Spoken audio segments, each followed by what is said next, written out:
Oh, that was interesting. I definitely had meant to have this video out much sooner to you, but between flu-like symptoms and connection problems, that always did not happen. Nevertheless, here I am with my belated first impressions on Pokemon Scarlet and Violet. And given the discourse I've seen, keep in mind that I might not say what you think I will. So, let's get started.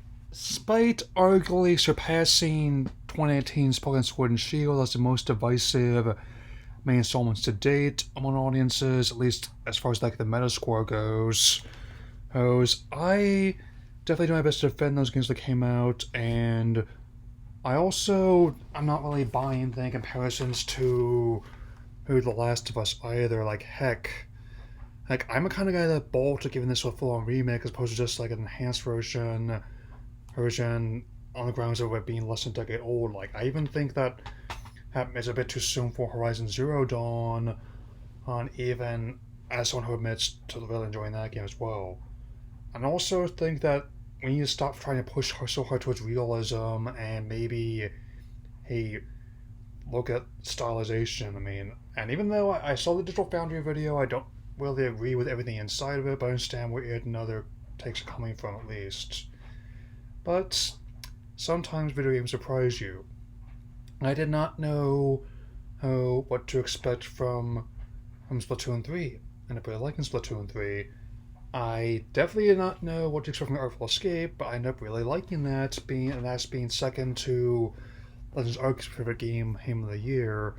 And even though Scarlet and Violet have wowed me as much as Arceus did, I'm enjoying them so far. If I had to say now, I'll probably give them at least a 4 out of 5.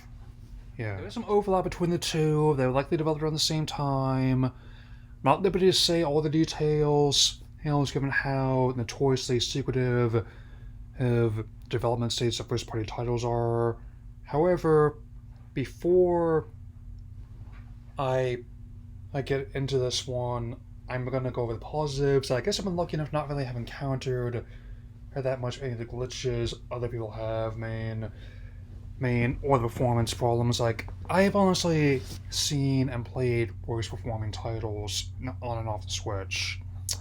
People try to compare it to Xenoblade, but I don't really care about that. People try to compare it to Tears of the Kingdom. It's probably gonna have a lot of the same situation, maybe,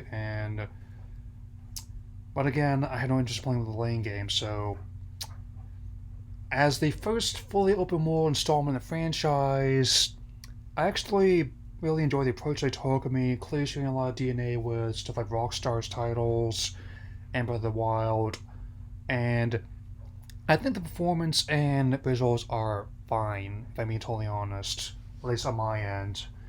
I do not claim to speak for anyone else, and the character customization, I really enjoy that aspect, and making my avatar. Of course, I wasted no time.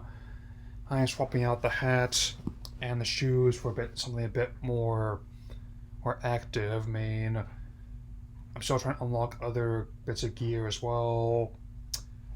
And I also want to emphasize this, I do not mind the visual style. One of my ultimate Zelda games, The Wind Waker, I want people defending the Toon Link style as well.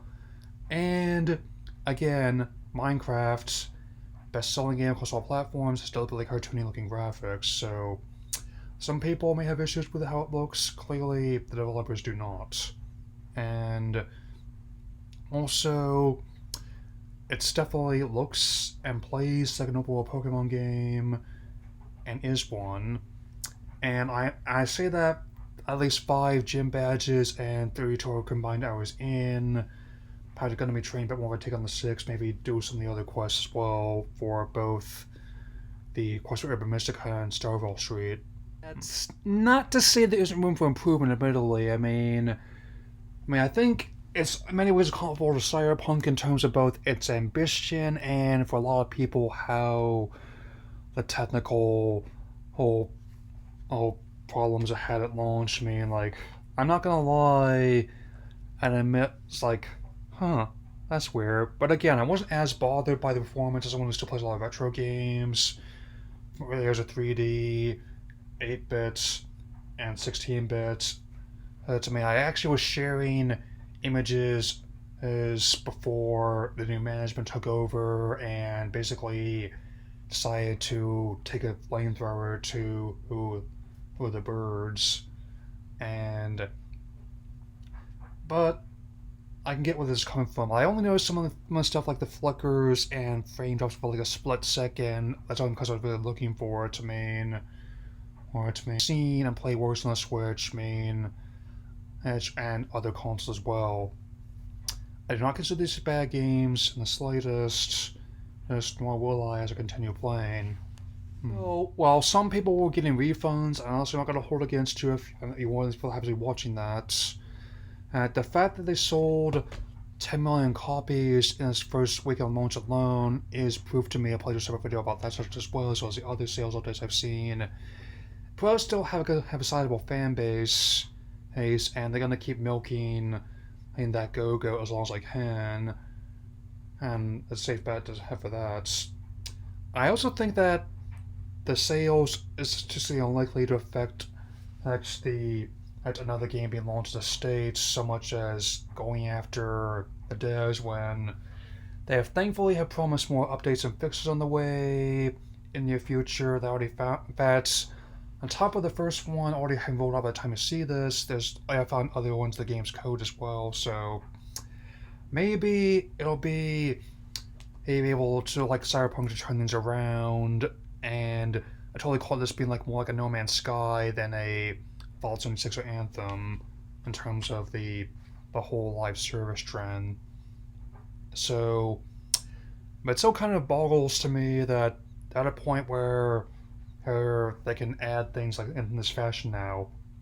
I mean, I'm old enough to remember when if you wanted to add something to a game after launch, you basically had to make a whole new version of the game, but now it's just doing it on the fly. Say this, if you like Sonic Frontiers, there's a good chance you'll probably like this game.